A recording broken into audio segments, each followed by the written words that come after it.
সুপ্রিয় দর্শক, এই মুহূর্তের সবথেকে বড় খবর। দর্শক, আপনারা সকলেই জানেন ইতিমধ্যেই লোকসভা নির্বাচন শেষ হয়ে গিয়েছে এবং তৃতীয়বারের জন্য প্রধানমন্ত্রী পদে শপথ নিয়েছেন নরেন্দ্র মোদী। এরপরেই গোটা সন্দেশখালি জুড়ে এখন একটি প্রশ্ন ঘুরপাক খাচ্ছে যে সন্দেশখালির গৃহবধূ বিজেপি প্রার্থী রেখা পাত্র এখন কোথায়। দর্শক, আপনারা আরও একটি কথা ভালো করেই জানেন যে এই লোকসভা নির্বাচনে সবচাইতে গুরুত্বপূর্ণ এবং হাই ভোল্টেজ কেন্দ্র ছিল দুটো কেন্দ্র। একটা হচ্ছে তমলুক লোকসভা কেন্দ্র, যেখানে বিজেপি প্রার্থী করা হয়েছিল কলকাতা হাইকোর্টের প্রাক্তন বিচারপতি অভিজিৎ গঙ্গোপাধ্যায়কে। তিনি বিপুল ভোটে সেখানে জয়যুক্ত হয়েছেন। এবং সবচাইতে গুরুত্বপূর্ণ এবং প্রেস্টিজ ফাইল যে কেন্দ্র ছিল সেটা ছিল সন্দেশখালি। আপনারা জানেন যে এই সন্দেশখালিতে মহিলাদের ওপরে কী ধরনের অকথ্য নির্যাতন চালিয়েছে শাহজাহান বাহিনী, আর তার বিরুদ্ধে একেবারে রুখে দাঁড়িয়েছিলেন সন্দেশখালির গৃহবধূ তথা সন্দেশখালির প্রতিবাদী মুখ রেখা পাত্র। তারপরেই এই রেখা পাত্রকে একেবারে চমক দিয়ে স্বয়ং প্রধানমন্ত্রী নরেন্দ্র মোদী তাকে এই বসিরহাট থেকে প্রার্থী করেন। তারপরেই তার জনপ্রিয়তা দিন দিন এই সন্দেশখালিতে বাড়তে শুরু করে। কিন্তু পর্যায়ক্রমে দেখা যায় এই বসিরহাট কেন্দ্রে প্রায় 7টি বিধানসভা রয়েছে। 7টির মধ্যে 6টি বিধানসভাতেই পিছিয়ে থাকেন রেখা পাত্র। তবে যে কেন্দ্রে এই মহিলাদের ওপরে অত্যাচার হয়েছে সেটা হচ্ছে সন্দেশখালি কেন্দ্র। এই সন্দেশখালি কেন্দ্র থেকে কিন্তু বিপুল ভোটে এগিয়ে থাকে এই বিজেপি প্রার্থী রেখা পাত্র।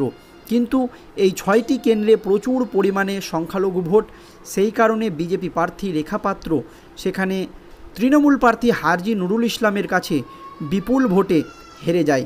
এরপরেই নাকি সন্দেশখালিতে আর বিজেপি প্রার্থীকে দেখা যাচ্ছে না। আর এই আবহে কিছু গুরুত্বপূর্ণ তথ্য আমাদের কাছে উঠে এসেছে।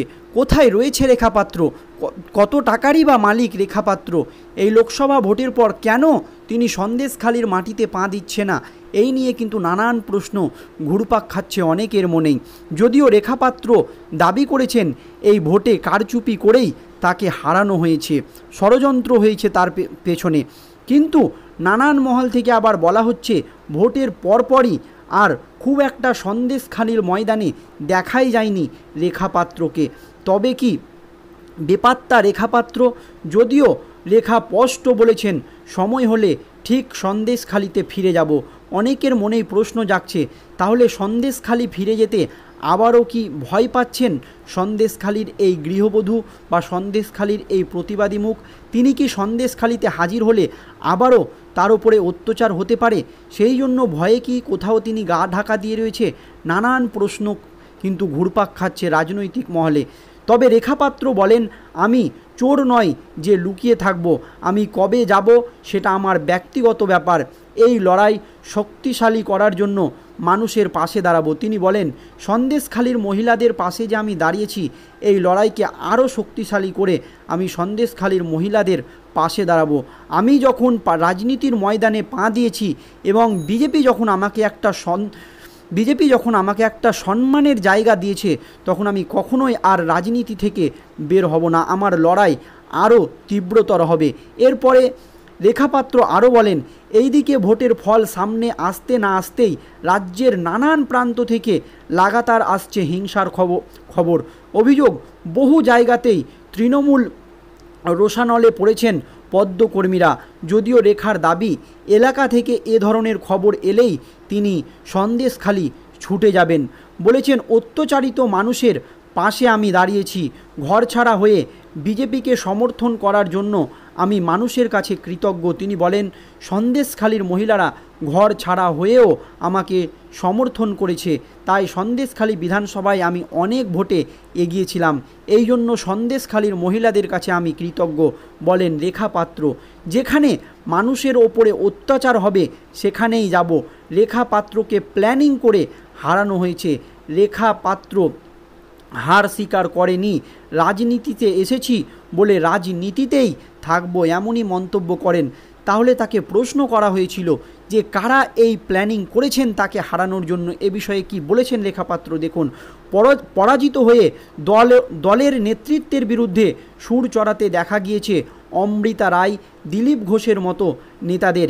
এবার যেন একই লাইনে হাঁটলেন বিজেপি প্রার্থী তথা সন্দেশখালির প্রতিবাদী মুখ রেখাপাত্র সাফ বলেন, যারা এই হারের পিছনে আছে, আমাদের যে কার্যকর্তারা দল করে পিছন থেকে ছুরি মেরেছে, তারাই এর জবাব একদিন পেয়ে যাবেন। তিনি বলেন, বিজেপির মধ্যে থেকেই বিজেপিকে হারানোর চেষ্টা করা হয়েছে এবং দলের পিছন থেকে আমাদেরকে ছুরি মারা হয়েছে, এমনই মন্তব্য করেন রেখাপাত্র।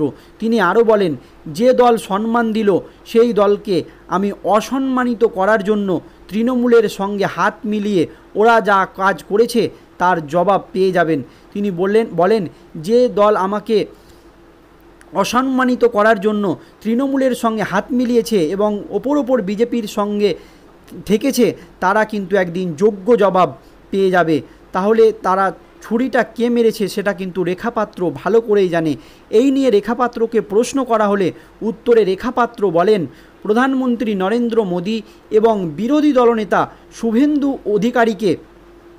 শুভেন্দু অধিকারীর দলকে ছোট করার জন্য প্ল্যানিং করা হয়েছে।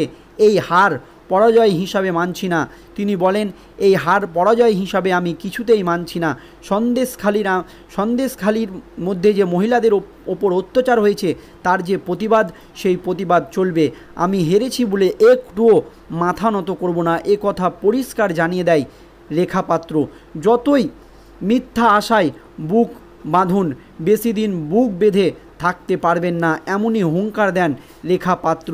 যদিও আন্তর্ঘাতিকারী চিহ্নিত করা কি সম্ভব হয়েছে, কারা এই ধরনের কাজ করেছে তাদের কি চিহ্নিত করা সম্ভব হয়েছে, এই বিষয় নিয়ে রেখাপাত্রকে প্রশ্ন করা হলে রেখা বলেছেন, সেটা আমার কাজ নয়।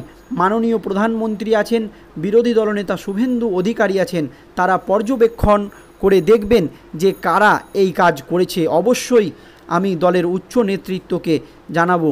যদিও বঙ্গ বিজেপির একটি সূত্রে জানা গিয়েছে, রেখাপাত্র নাকি গত কয়েক মাস ধরে সন্দেশখালি ইস্যুতে খাটাখাটি করে এত ক্লান্ত হয়ে গিয়েছে, তাকে ঘুরতে যাওয়ার ব্যবস্থা করে দিয়েছে দলীয় নেতৃত্ব। এটা কিন্তু বঙ্গ বিজেপি সূত্রের খবর।